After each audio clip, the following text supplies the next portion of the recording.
Now can you go to sleep? It would certainly help. No, I just don't have any nightmares. Why don't you just try to relax? Yeah, well. You want to talk a little first? What about tonight? Yeah. It was nice having the folks here. Even Bo behaved himself. He was trying very hard. For you. Yeah. I know. They all, just brought back a time when, I guess I scared them a lot. When you thought that Anna was drowned? Yeah. I shut them all out. I didn't want anyone near me. I remember you told me about it. You told me how alone you felt. How you blamed yourself for everything. Yeah, I did. You're blaming yourself now for all those killings, aren't you? Could be. Therapy really helped you then, didn't it? It did. Not too many people knew about it. Just the people that were involved at the time, my family, Abe, and now Larry Welch. What does Larry Welch have to do with this? Well, our good friend, the DA, dug it up in my files and threw it in my face. Roman, you've got nothing to be ashamed of. But I could just punch him for that. It's not worth it, Doc. I'm glad to hear you talk like that. It's a very positive sign. Yeah, well, one thing that came out of this little family get-together tonight made me realize something. What's that? I never want anything like that to happen again.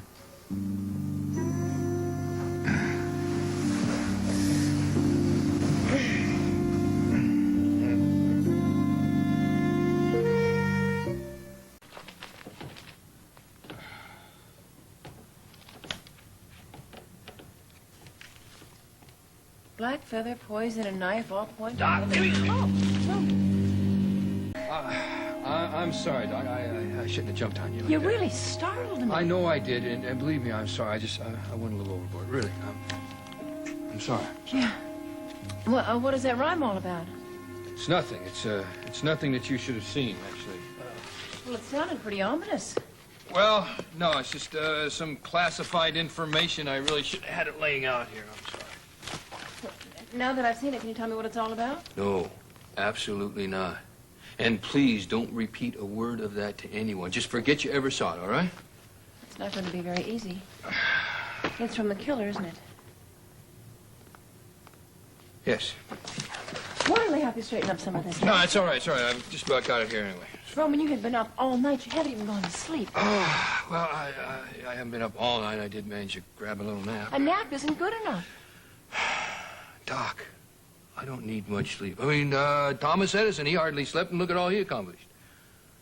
What am I going to do with you, huh? Just be patient with me, please. That's all I ask. I've got to find the common denominator, that one fact that points me right at the killer. Take a few days off. Get a new perspective on this whole thing. I can't. What I've been doing lately is I've been trying to look at this whole thing through the victim's eyes, see it as they saw it. The way I see it is that each of those victims had to know who the killer was, he or she. I mean, there was never any sign of forced entry, a sign of a struggle. And as far as we know, none of the victims ever screamed. So we've got to know that each of those victims, Trista, Renee, Letitia, Kelly, they knew who the killer was. Oh, that must be Abe. At this hour? I asked him to come over so we get started early. Yeah, come on in. Oh, good morning. Oh, good morning, Marlena. Hi, Abe. Have you had breakfast? Coffee. Okay, I'll make some scrambled eggs and bacon. Thanks. Scrambled eggs, toast, hot and dishes. None for me, thanks, Doc. I've got to run upstairs to get ready for work. Well, you gotta have breakfast. Well, maybe I'll grab some down at the office. Okay, what about dinner? I'll make you something special. Really, I wouldn't bother. I think I'm probably going to have to stay at the office tonight, but don't worry. I've got my man out front keeping an eye on you. I'll be right back down, Dick. I don't care about your man. I care about you. Listen, Marlena, I'm sorry, but we're going to be awfully busy today. Why? Has something happened? Oh, yes, it did, and hit the proverbial fan. What happened? We got a threat from the person we think is the killer. When? This morning. You probably see it on TV and read about it in the papers. The commissioners decided to tell the public that there's going to be another killing today. That's why Roman is so anxious to get to the station, then. Well, at least we had last night. Oh, that's right. The dinner party. How'd it go? It was nice. It was pleasant. Oh, that doesn't sound very convincing. Wasn't Roman able to relax and take his mind off things with the family around? No, he wasn't. Abe, he's so anxious about this, he can't relax for a minute. Yeah, maybe it's because he doesn't want to. You know, Roman is like a bulldog. He won't let go until it's all over. You're with him all the time. Keep an eye on him, okay? Yeah, don't worry. I'll see that he's all right. Good. I love him a lot. All I can do now is just be here when he needs me. Yeah, well, that's the most important thing he can do. My goodness.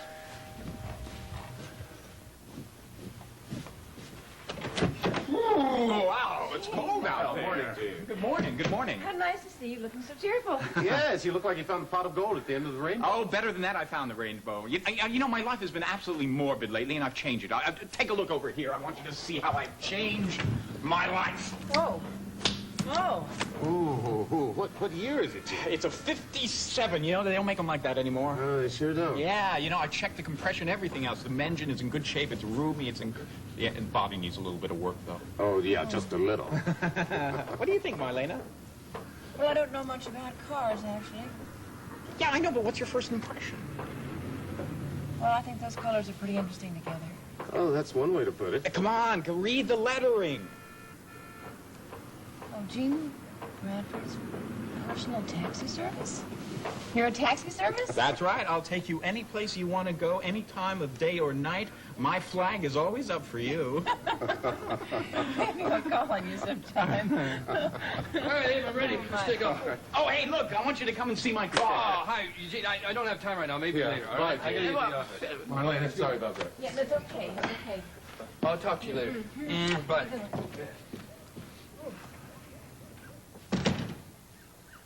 So, he doesn't have any time for my car.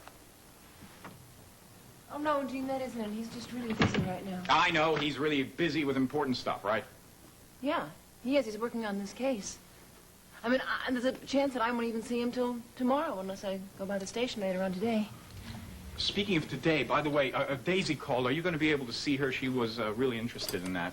Yes, I am. I'm going to see her tonight. Oh. Gene, why don't you have some eggs before they go to waste, huh? Okay.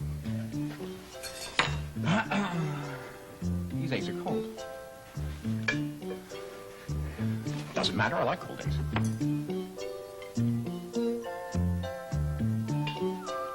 They're not that cold. Roman, about your private session with, what was her name? Daisy? Yeah. No, I haven't. He's got enough on his mind already. Well, he's going to find out, isn't he? I mean, after all, he did assign a policeman to watch over you. My bodyguard will just say that I went to a certain place at a certain time in a certain neighborhood. And not a very nice neighborhood of Salem either, Marlena. Sandy, where or when I see a patient or a prospective patient is my business. Well, if you don't mind, Marlena, I think I'd like to make it my business, too.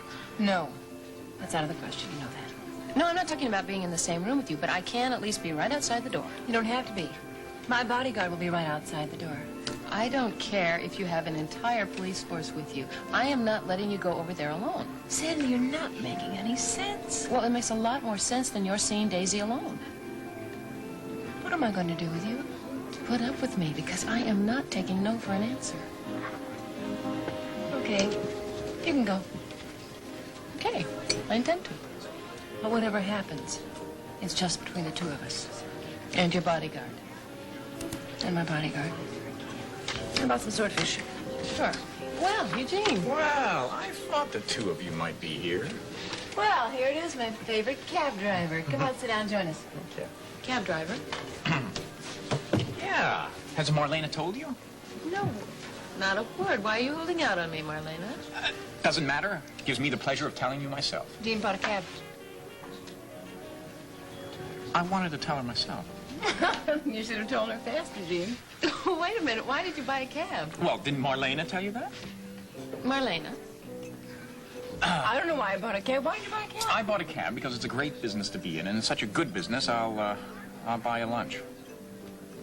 Nice. Garçon! Oh, gee! Oh, my goodness. Thank you. Oh, thank goodness for the likes of Eugene Bradford. A toast. To Jean Bradford.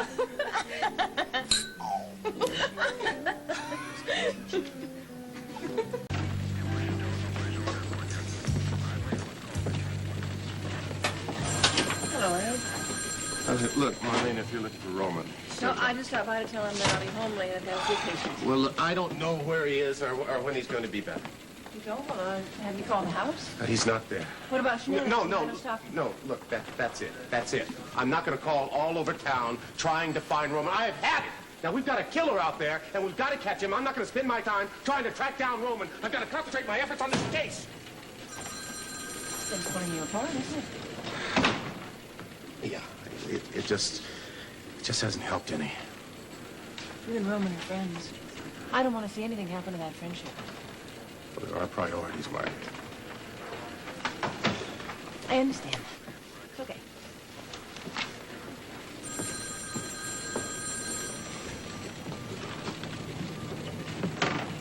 This is the machine where the killer leaves his messages, isn't it? Roman told you? That's classified. He just told me that. That was all he told me. Hey, look at this. Hey.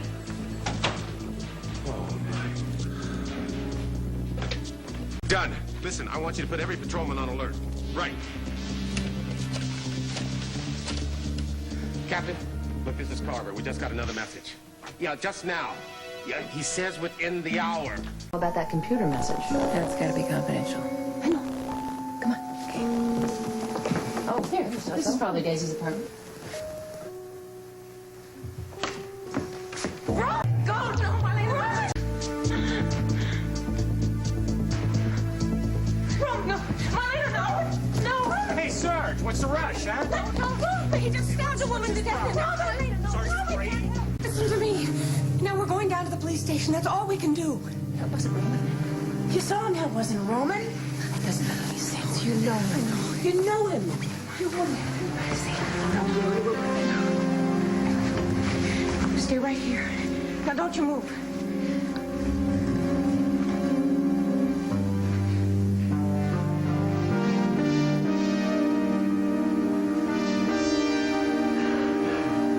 She's dead. I better call headquarters. Try to reach Ed Carver. I want to talk to him. Abe's going to help us. I've got to find Roman. I've got to help him with this. Marlena, He must be alone. He must be very scared. He needs me right now. Marlena, I'm sorry. Don't you care about him? Yes, Don't I you care how he feels right now? do. Marlena, I care about you too. Now you're going to stay right here, and that's final. You know him. You know he didn't kill anybody. I know. Dr. Horton, Sergeant Hopkins would like to talk to you.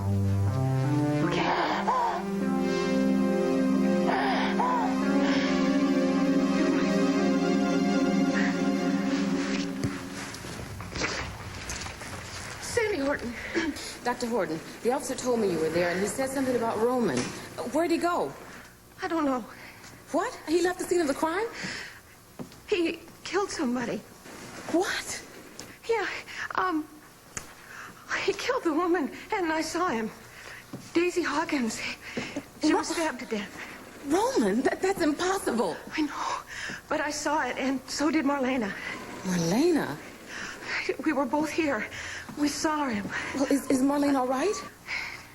No, she's not so good. Is Abe there? No, he'll be back in a minute.